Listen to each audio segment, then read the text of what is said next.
ស៊ូរ៉ាននាងរត់ធ្វើអីមកភូមិយើងគឺចង់រកអាឡៅជីឆាំងមែនទេនាងវង្វេងហើយ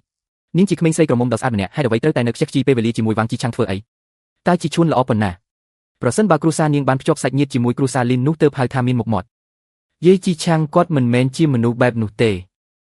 អញ្ចឹងយាយសួរនាងតើស្ត្រីម្នាក់ឈ្មោះសៀវសៀនោះបានឲ្យលុយគាត់20000មែនទេស៊ូរ៉ានឲ្យគុំល្ងងពេកអីមនុស្សប្រុសក្រមិនគួរឲ្យខ្លាចទេអ្វីដែលគួរឲ្យខ្លាចគឺទាំងកទាំងមានចិត្តសាវ៉ាវាងជីឆាំងគឺពិតជាមនុស្សបែបនោះនាងមើលលីនជីឈួនទៅរាប់បុណ្យទានគេផ្ញើរបស់របរមកផ្ទះនាងច្រើនប៉ុណ្ណាស្រាមតៃសម្បុកជាកម្មផ្លែឈើនាំចូលមានពេលណាអីជាងគេទេគេពិតជាចង់រៀបការជាមួយនាងដោយស្មោះនាងមើលវាងជីឆាំងម្ដងទៀតមើលមនុស្សដែលជំពាក់លុយ1លាន6សែនសូម្បីតែខ្លួនឯងក៏ចិញ្ចឹមមិនរួចផងតើយកអ្វីមកចិញ្ចឹមនាងយាយឈៀនគុំនិយាយទៀតអីខ្ញុំត្រូវតែនិយាយស៊ូរ៉ានប្រសិនបើនាងនៅតែជាមួយវាងជីឆាំងទៀតមនុស្សពេញមួយភូមិគេនឹងសើចចំអកឲ្យនាងមុខមាត់ម្ដាយនាងត្រូវបាននាងបំផ្លាញអស់ហើយនាងក្មេងម្នាក់នេះយាយធ្វើបែបនេះគឺដើម្បីល្អសម្រាប់នាងទេស៊ូរ៉ានយប់ជ្រៅយ៉ាងនេះហើយនាងមករកខ្ញុំវាងជីឆាំងប្រាប់ខ្ញុំតាមត្រង់មកតើនាងបានត្រូវគ្នាជាមួយស្ត្រីផ្សេងមែនទេនរណាប្រាប់នាងលីនជីឈួនកុំខ្វល់ថានរណាជាអ្នកនិយាយគ្រាន់តែប្រាប់ខ្ញុំមកតើវាជាការពិតមែនទេស៊ូរ៉ានខ្ញុំវាងជីឆាំងស្បោះនឹងមេឃក្រៅពីនាងខ្ញុំមិនដែលពាក់ព័ន្ធនឹងស្ត្រីណាឡើយសៀវសៀគឺជាមិត្តរួមថ្នាក់វិទ្យាល័យរបស់ខ្ញុំដោយដឹងថាខ្ញុំកំពុងប្រមូលលុយនាងក៏ស្ម័គ្រចិត្តឲ្យខ្ញុំខ្ចី20000នាងធ្វើបែបនេះគឺដោយសារអាណិតនិងចង់ជួយតែប៉ុណ្ណោះបើមិនជឿទេខ្ញុំនឹងហៅនាងមកឥឡូវនេះដើម្បីទល់មុខគ្នា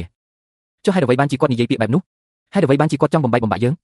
លីនជីឈួនគាត់ប្រាថ្នាចង់ឲ្យនាងនិងខ្ញុំឆ្លោះគ្នាខ្លាំងណាស់ដើម្បីគាត់អាចឆ្លៀតឱកាសចូលមកចុះលុយវិញតើគ្រួសាររបស់នាងប្រមូលបានប៉ុន្មានហើយ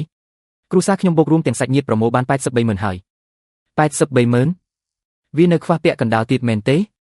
ស៊ូរ៉ានស្ដាប់ខ្ញុំនៅសល់1សប្ដាហ៍ទៀតក្នុងរយៈពេល1សប្ដាហ៍ខ្ញុំប្រកាសជាប្រមូលលុយដែលនៅសល់ឲ្យគ្រប់នៅសល់800,000ទៀតរយៈពេល1សប្ដាហ៍តើបានអ្វីមកប្រមូលខ្ញុំនឹងរកវិធីស៊ូរ៉ាននាងរងចាំខ្ញុំបន្តិចទៀតចុះវាងជីឆាំងកុំបោកប្រាស់ខ្ញុំឲ្យសោះ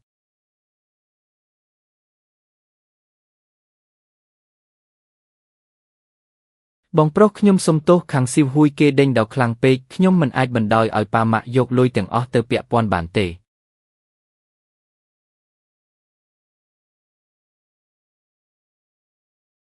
ជីឈួនឲ្យយកជើយ៉ាងនេះហើយហេតុអ្វីបានជាទូរស័ព្ទមកម៉ែស៊ូតាមពិតខ្ញុំមិនចង់និយាយទេប៉ុន្តែទូរស័ព្ទនេះខ្ញុំត្រូវតែខលមកមានរឿងអីតើកូនស្រីស៊ូរ៉ានម្នាក់នោះធ្វើឲ្យកូនមិនសប្បាយចិត្តទៀតហើយមែនទេម៉ែស៊ូខ្ញុំទើបតែទទួលបានរូបថតមួយសន្លឹកម៉ែសាកមើលដោយខ្លួនឯងចុះវាងជីឆាំងទោះបីជាអញរកបាន2លានក៏យ៉ាងមិនដែរជីឈួនគុំយកច្រឡំឲ្យសោះ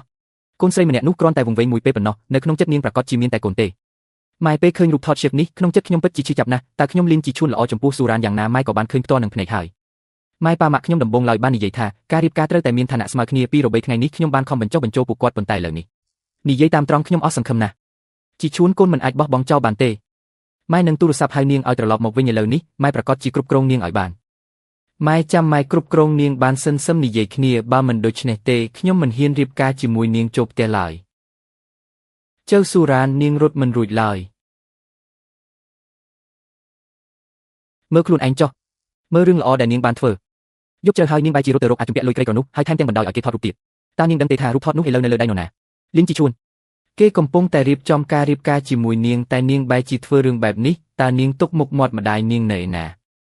ម៉ែរកមនុស្សតាមដានខ្ញុំមែនទេម៉ែរកមនុស្សតាមដាននាងម៉ែខ្មាស់គេណាស់មនុស្សពេញមួយភូមិគេឃើញនាងរត់ទៅរកភូមិជីងស៊ីតើម៉ែចាំបាច់រកមនុស្សតាមដាននាងទៀតមែនទេខ្ញុំទៅជួបជីឆាំងព្រោះគាត់ជាមិត្តប្រុសរបស់ខ្ញុំគាត់ជំពាក់លុយប៉ុន្តែគាត់មិនបានធ្វើអ្វីខុសទេប៉ាម៉ាក់គាត់ដើរខ្ចីលុយផ្ទះមួយទៅផ្ទះមួយដើម្បីគាត់ហើយគាត់ក៏មិនបានរត់គេចដែរមនុស្សបែបនេះហេតុអ្វីខ្ញុំមិនអាចជួបនាងនៅជួយនិយាយឲ្យគេទៀតតើគេបានលះបង់អ្វីខ្លះគេលីសែងបំណុល1លាន6សែនតើនាងចង់លីសែងជាមួយគេមែនទេម៉ែដឹងច្បាស់ហើយថាអ្នកដែលខ្ញុំស្រឡាញ់គឺជីឆាំងស្រឡាញ់មានប្រយោជន៍អីស្រឡាញ់អាចយកមកហូបជំនួសបាយបានទេលីនជីឈួនមានទាំងផ្ទះទាំងឡាននៅទីរួមស្រុកថ្លៃទឹកដោះ388,000គេមិនទាំងព្រឹកភ្នែកផងនាងនៅជាមួយវាងជីឆាំងនោះតើនាងអាចរស់នៅបានជីវិតបែបណាទៅថ្ងៃមុខពេលមានកូនត្រូវហូបខ្យល់ជំនួសបាយមែនទេគ្រប់គ្រាន់ហើយម៉ែគ្រាន់តែមិនចង់ឃើញខ្ញុំមានសេចក្តីសុខមែនទេតាំងពីតូចមកខ្ញុំត្រូវបានគេនិយាយថាគ្មានឪពុកទៅដល់ណាក៏ត្រូវបានគេចង្អុលមុខដែរតើម៉ែដឹងទេថាកាលពីខ្ញុំនៅក្មេងនៅសាលារៀនគេធ្វើបាបខ្ញុំយ៉ាងដូចម្តេចខ្លះឥឡូវនេះម៉ែបង្ខំខ្ញុំឲ្យរៀបការជាមួយលីនជីឈួនមិនមែនដោយសារតែគាត់មានលុយទេមែនទេម៉ែសូម្បីតែគាត់ជាមនុស្សប្រភេទណាក៏ម៉ែមិនខ្វល់ដែរម៉ែគឺម៉ែចង់ឲ្យខ្ញុំរៀបការជាមួយអ្នកមានម្នាក់ហើយបន្ទាប់មកលែងលះដូចម៉ែរួចចិញ្ចឹមកូនតែម្នាក់ឯងដើម្បីឲ្យកូនរបស់ខ្ញុំត្រូវបានគេនិយាយថាគ្មានឪពុកដូចគ្នាមែនទេខ្ញុំអាយុ28ឆ្នាំហើយខ្ញុំដឹងថាខ្ញុំកំពុងធ្វើអ្វីខ្ញុំបានជ្រើសរើសជីឆាំងគាត់មានបំណុលខ្ញុំព្រមទទួលយកគាត់គ្មានលុយខ្ញុំក៏ព្រមទទួលយកដែរម៉ែតើម៉ែចង់ឲ្យខ្ញុំរស់នៅដោយគ្មានសេចក្តីសុខដែរមែនទេម៉ែគ្រាន់តែផ្ដល់ពេលវេលាឲ្យជីឆាំងមួយសប្តាហ៍ទៀតមិនបានទេមែនទេ ជីឆាំងទីបំផុតអ្នកមកហើយខ្ញុំដើររកអ្នកអស់ជាច្រើនថ្ងៃហើយសៀវសៀនាងមករកខ្ញុំមានការប្រញាប់មែនទេពាក្យចាំអារ៉ាមនៅក្នុងភូមិតាអ្នកបានឬហើយឬនៅគេនិយាយថាខ្ញុំនិងអ្នកមានទំនាក់ទំនងមិនច្បាស់លាស់ហើយថែមទាំងនិយាយថាលុយ20000នោះមិនមែនជាការខ្ចីទេគឺផ្ដល់ឲ្យអ្នកចុះតើនេះជាស្អីទៅខ្ញុំសារភាពការនៅវិទ្យាល័យខ្ញុំពិតជាមានអារម្មណ៍ល្អចំពោះអ្នកមែនប៉ុន្តែរឿងនោះវាបានកន្លងផុតទៅច្រើនឆ្នាំណាស់មកហើយដែលខ្ញុំឲ្យអ្នកខ្ចី20000នោះគឺដោយសារតែខ្ញុំជឿជាក់លើអ្នកមិនថាអ្នកជំពាក់បំណុលមានលុយទេគឺមិនពាក់ព័ន្ធនឹងគំនិតរបស់ខ្ញុំពីមុនឡើយតើនេះជានរណាជាអ្នកផ្សព្វផ្សាយទៅវិញរឿងនេះខ្ញុំនឹងដោះស្រាយតើអ្នកអាចដោះស្រាយយ៉ាងម៉េចទៅមកនៅលើខ្លួនរបស់គេនឹងទេខ្ញុំសួរអ្នកតើអ្នកនៅតែស្រឡាញ់ចៅស៊ូរ៉ានទេពិតណាស់អញ្ចឹងបានហើយអ្នកត្រូវពន្យល់នាងឲ្យច្បាស់លាស់កុំឲ្យអ្នកដទៃឆ្លៀតឱកាសបានតើអ្នកដឹងទេថាស៊ុនជីភីងទៅណាហើយស៊ុនជីភីងតើគាត់មានរឿងអីបន្ទាប់ពីថ្ងៃជួបជុំមិត្តរួមថ្នាក់មកគាត់ក៏បានបាត់ខ្លួនទៅឬថាគាត់បានខ្ចីលុយចង់ការប្រាក់ដើម្បីព្យាបាលជំងឺដៃគាត់ពី150,000ឡើងដល់230,000សងមិនរួចក៏រត់បាត់ទៅទូរស័ព្ទខលមិនចូលគ្រួសារគាត់ក៏រកគាត់មិនឃើញដែរស្អីគេគាត់នៅតែឲ្យលុយខ្ញុំ2000ទៀតមែនទេស៊ុនជីភីងឯងហ៊ានយកលុយសម្រាប់រស់ចុងក្រោយរបស់ឯងមកឲ្យយើងទៅកើ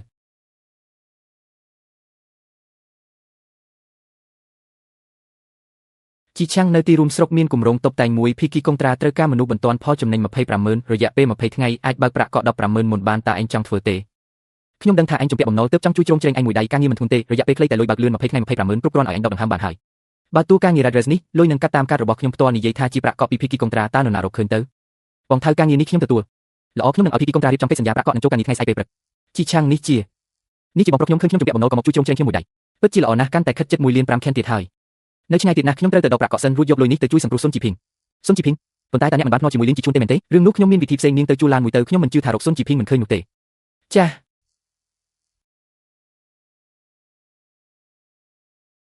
់បងប្រុសបងទៅធនាគារធ្វើការងារអីហ្នឹងគម្រោងដែលបងថៅណែនាំភីគីកុងត្រាបានផ្ញើប្រាក់កក់150,000មកបងមកដកវាចេញ150,000ប្រាក់កក់បងថៅនិយាយថារយៈពេល20ថ្ងៃអាចរកបាន250,000បងកំពុងបារម្ភថាលុយមិនគ្រប់គាត់ជួយជ្រោមជ្រែងមួយដៃនេះល្មមអាចដកដង្ហើមបានហើយបងប្រុសបងទិញឡានមែនទេឡាននេះឡានជួលទេបងត្រូវទៅចាត់ចែងការងារបន្តិចបងទៅមុនហើយចាំនិយាយគ្នាក្រោយ150,000នៅតែ150,000ទៀតប្រសិនបើនៅតែបែបនេះលុយប៉ាម៉ាក់នឹងត្រូវបំពេញចូលទាំងអស់តើខាងស៊ីវហ៊ុយខ្ញុំត្រូវដោះស្រាយយ៉ាងដូចម្ដេចបងលីនបងប្រុសខ្ញុំទទួលបានលុយទៀតហើយវាងថៅណែនាំគម្រោងតុបតែងមួយឲ្យគាត់ភីគីកុងត្រាបើកលុយកក់150,000មុនហើយគាត់ទើបតែដកវាចេញវាងថៅណែនាំឲ្យមែនទេតើភីគីកុងត្រាជានរណាអត់ដឹងទេគាត់មិនបាននិយាយឡើយល្អហើយឯងបន្តតាមដានទៀតចុះអ្នកភូមិម្នាក់នោះនិយាយថាការដ្ឋានសំណង់នៅទីនេះត្រូវការកម្មករមួយថ្ងៃ300រៀលគាត់អស់ផ្លូវដើរហើយប្រកាសជាមកទីនេះជាមិនខានជីភីងធ្វើអីហ្នឹងច្រឡំមនុស្សហើយទើបតែចាប់ដើមរកទេគង់តែរកឃើញឡើយស៊ុនជីភីងតើអ្នកធ្លាប់ឃើញស៊ុនជីភីងទេសុំសួរគម្រោងសំណង់នៅទីនេះមានមនុស្សម្នាក់ឈ្មោះស៊ុនជីភីងមកធ្វើការដែរទេខ្ញុំដឹងពីថ្ងៃមុនគាត់បានមកធ្វើការនៅទីនេះតែដោយសារតែលុយតិចពេកគាត់ក៏បានចាក់ចេញទៅវិញហើយចុះបងប្រុសតើការដ្ឋានសំណង់ដែលមានប្រាក់ខែខ្ពស់នៅក្បែរនេះបងដឹងថានៅណាទេប្រហែលជានៅហេងដាហើយគម្រោងសំណង់បន្ទាន់មួយថ្ងៃ500ថែមទាំងមានអាហារទៀតផងអរគុណបងប្រុសពូយើងទៅឥឡូវនេះហើយពូជូឬថាពូមានគម្រោងតុបតែងមួយណែនាំឲ្យវាងថៅមែនទេជីឈួនហេតុអ្វីកូនដឹងរឿងនេះមែនហើយទើបតែផ្ញើប្រាក់កក់150,000ទៅពូជូខ្ញុំសូមប្រាប់ការពិតដល់ពូវាងជីឆាំងដែលវាងថៅរកនោះគាត់ជំពាក់បំណុល1,600,000កំពុងតែដើរខ្ចីលុយដើម្បីបិទបាំងបំណុលបើពូឲ្យការងារនេះទៅគាត់នឹងយកលុយរបស់ពូទៅសងបំណុលអ្នកដទៃនាំឲ្យការងារយឺតយ៉ាវនិងខូចគុណភាពតើពូទៅរកនរណាប៉ុន្តែវាងថៅនិយាយថាគាត់ពូជូពូបានសហការជាមួយប៉ាខ្ញុំអស់ជាច្រើនឆ្នាំមកហើយការបញ្ចុះតម្លៃសម្ភារសំណង់របស់គ្រួសារលីនគឺជាប្រាក់ចំណេញពិតប្រាកដប្រសិនបើពូឲ្យការងារនេះទៅគាត់ទៅថ្ងៃមុខតម្លៃខាងគ្រួសារលីននឹងមិនអាចអនុវត្តតាមច្បាប់ចាស់បានឡើយខ្ញុំយល់ហើយគម្រោងនេះខ្ញុំនឹងរកអ្នកផ្សេងជំនួសវិញពូជូពូពិតជាមនុស្សឆ្លាតមែនវាងជីឆាំងឯងកុំសង្ឃឹមថានឹងបានលុយសំបីតែ1រៀលឲ្យសោះបងប្រុសខ្ញុំសុំសួរមួយតើថ្មីនេះមានមនុស្សម្នាក់ឈ្មោះស៊ុនជីភីងមកធ្វើការនៅទីនេះដែរទេមិនដឹងទេតើគាត់មានរូបរាងយ៉ាងម៉េចអាយុប្រហែល30ឆ្នាំជាងនិយាយសម្លេងតំបន់ភាគខាងត្បូងរៀងមិនសូវខ្ពស់ទេហើយមានស្នាមរបួសនៅលើផ្ទៃមុខរងចាំបន្តិចថ្មីនេះពិតជាមានមនុស្សថ្មី2 3នាក់មកមែនពួកអ្នកទៅមើលដោយខ្លួនឯងចុះជីឆាំងមើលទៅខាងនោះទៅស៊ុនជីភីងតើអ្នកជានរណាសុំទោសពួកយើងរកច្រឡំមនុស្សហើយជីឆាំងប្រសិនបើគាត់មិនមែននៅក្នុងការដ្ឋានសំណង់នេះទេតើគាត់អាចទៅណាទៅបំណុល230,000តើគាត់អាចទៅណាបាន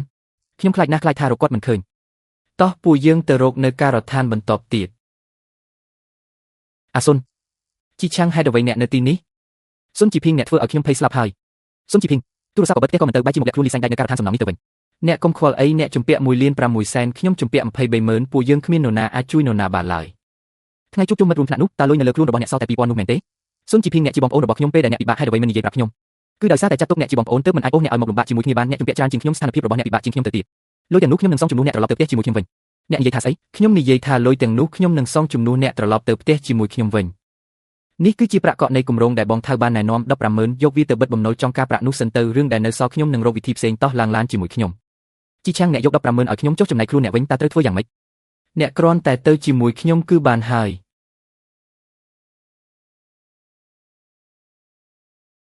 ឡើងឡានកុំឲ្យខ្ញុំនិយាយជាលើកទី3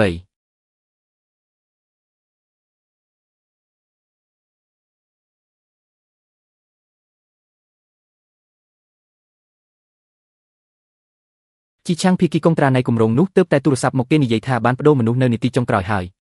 បដូរមនុស្សភីគីកុងត្រានិយាយថាពួកគេបានរកឃើញក្រុមការងារដែលមានជំនាញជាងជីឆាំងកុំបារម្ភអីលុយទាំងនេះខ្ញុំនឹងរកវិធីកក់ឲ្យអ្នកមុនខ្ញុំមិនអាចបណ្ដោយឲ្យអ្នករងការខាតបង់ឡើយបងថៅបងក៏មិនងាយស្រួលដែរចំពោះប្រាក់កក់នោះខ្ញុំនឹងរកវិធីដោយខ្លួនឯងបងកុំបារម្ភអីតើធ្វើបែបហ្នឹងកើតទៅបងថៅមិនអីទេបងធ្វើបែបនេះក៏ដើម្បីល្អសម្រាប់ខ្ញុំដែរខ្ញុំសុំបិទទូរស័ព្ទសិនហើយជីឆាំងការងារល្អយ៉ាងនេះហេតុអ្វីស្រាប់តែបដូរមនុស្សទៅវិញមានមនុស្សមិនចង់ឲ្យខ្ញុំទទួលបានលុយនេះលីងជីឈួនជីឆាំងអ្នកយកលុយត្រឡប់ទៅវិញទៅ 150,000 នេះខ្ញុំមិនអាចទទួលយកបានទេ